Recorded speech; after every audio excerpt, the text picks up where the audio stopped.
Tajuk: Pengurusan stres dan konflik di tempat kerja dengan berkesan. Objektif pertama, mengetahui pengalaman stres atau tekanan yang sering dilalui oleh responden. Objektif kedua, mengetahui apakah faktor yang menyebabkan responden stres. Objektif ketiga, mengetahui kesan yang dialami oleh responden semasa stres. Objektif keempat, mengetahui cara responden menangani masalah stres. Objektif kelima, mengetahui kesan cara responden menangani stres tersebut. Persoalan pertama, adakah responden pernah mengalami stres atau tekanan? Persoalan kedua, apakah faktor yang menyebabkan responden berasa stres? Persoalan ketiga, apakah kesan yang berlaku terhadap diri responden semasa stres? Persoalan keempat, bagaimana responden menangani masalah tersebut? Persoalan kelima, apakah kesan daripada kaedah atau cara responden menangani stres tersebut?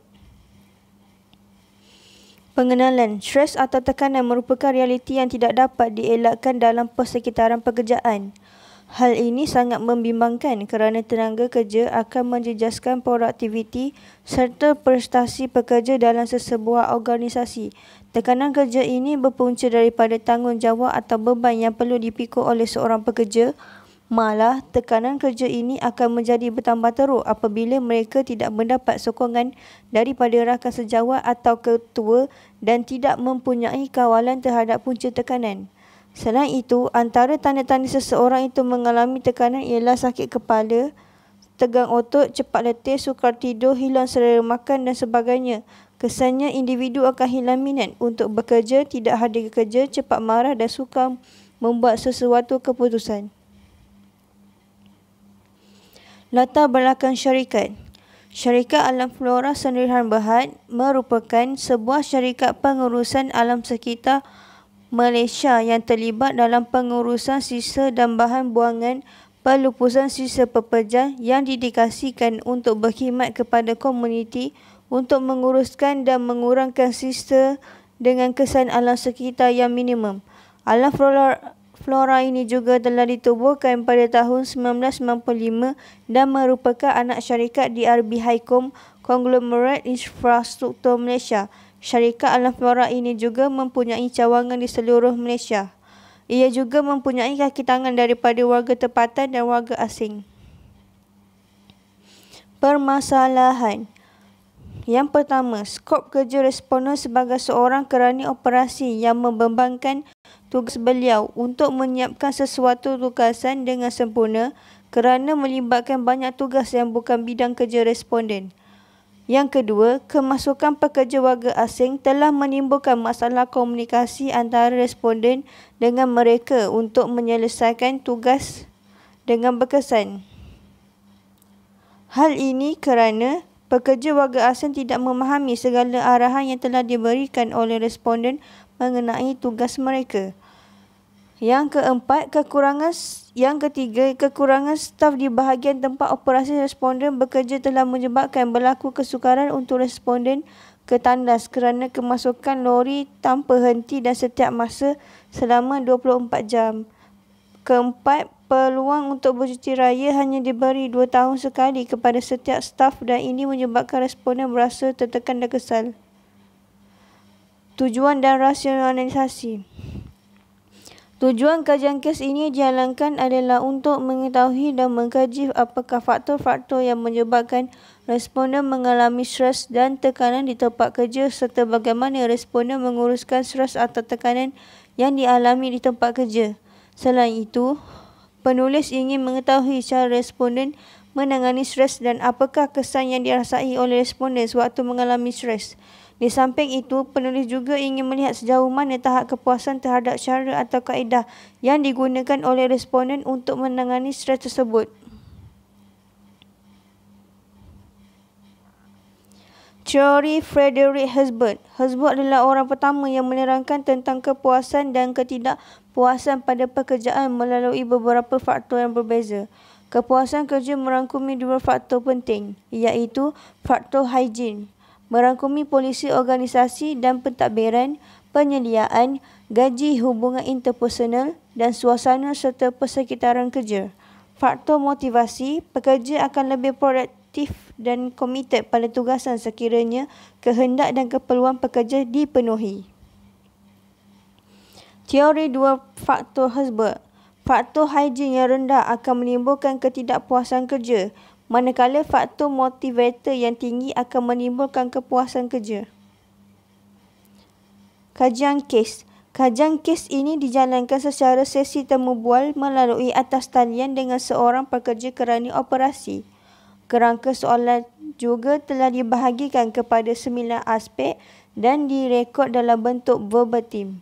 Durasi temu bual ini berjalan selama 45 minit. Aspek temu bual. Aspek yang diteliti. Aspek pertama, latar belakang responden. Aspek kedua, latar belakang pekerjaan responden.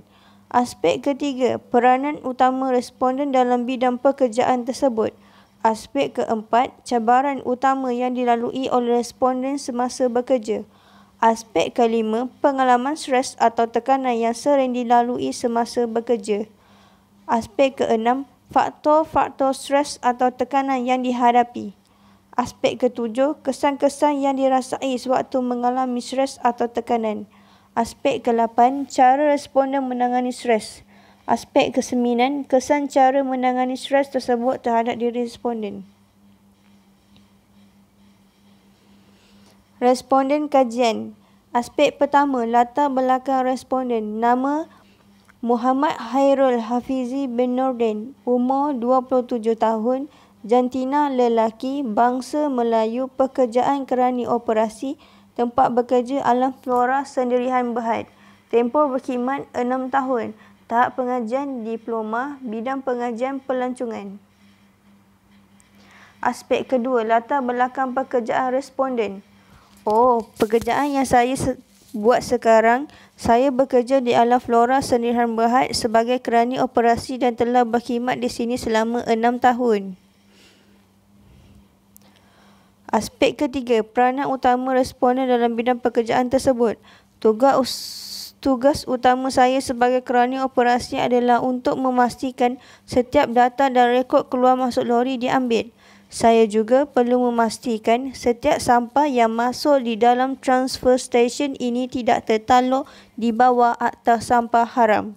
Selain itu, saya juga perlu memastikan setiap lori yang membawa muatan sampah ini sudah didaftarkan melalui SW Corp dan juga di BKL. Saya juga perlu memastikan rekod tonnage lori yang membawa muatan sampah ini sama seperti landfill.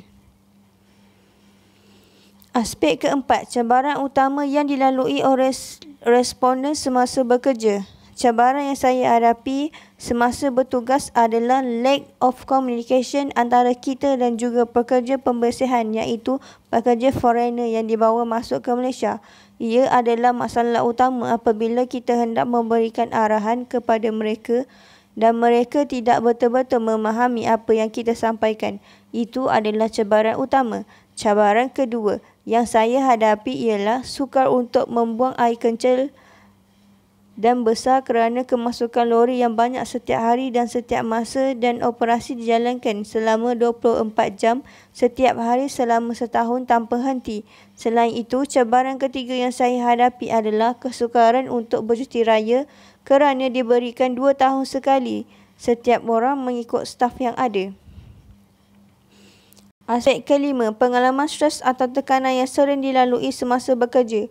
Sepanjang saya bertugas, pernahkah saya mengalami stres? Mestilah pernah. Sebabnya, kita melayan pelbagai karena orang dalam sehari dan 24 jam.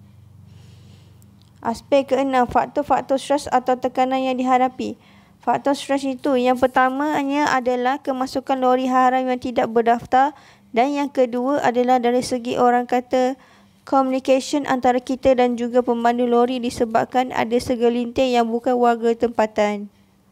Aspek ketujuh, kesan yang dirasai sewaktu mengalami stres.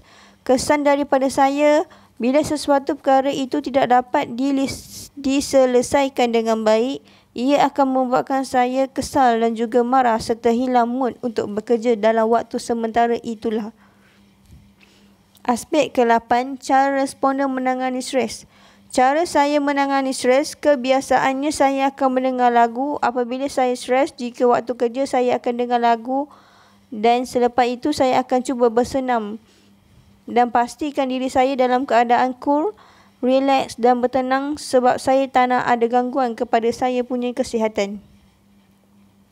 Aspek ke-9, kesan cara menangani stres tersebut terhadap diri responden. Perasaan saya setelah menggunakan cara tersebut adalah lebih happy dan juga lebih bertenang sebab saya mampu untuk handle sesuatu itu sehingga berjaya walaupun saya stres. Kesimpulannya, tekanan kerja telah menjadi satu isu penting yang perlu dikawal dan diuruskan secara bijaksana, berhati-hati dan berhemah oleh semua pihak supaya ia tidak menjadi duri dalam daging dalam perkhidmatan awam dan swasta di negara ini. Selain itu, punca-punca tekanan yang dialami oleh pekerja juga mungkin berbeza mengikut sektor awam atau swasta.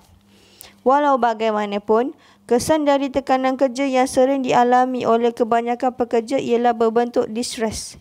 Kesan daripada distres ini, pekerja akan menjadi kemurungan, mengalami gangguan kesihatan, masalah disiplin yang kronik seperti ingkar arahan, ponten kerja, gagal mengawal emosi dan sebagainya. Prestasi dan produktiviti kerja mereka juga menurun. Justru itu, isu ini perlu ditangani dengan kaedah yang terbaik oleh semua pihak bagi mengelakkan ianya menjadi gejala yang tidak terkawal. Bukan itu sahaja, pihak pengurusan sumber manusia juga perlu mengadakan program-program berkaitan dengan cara pengurusan stres, kaedah dan kesedaran tentang isu ini kepada setiap pekerja agar masalah stres di kalangan pekerja ini dapat dibendung sebelum ianya menjadi lebih parah.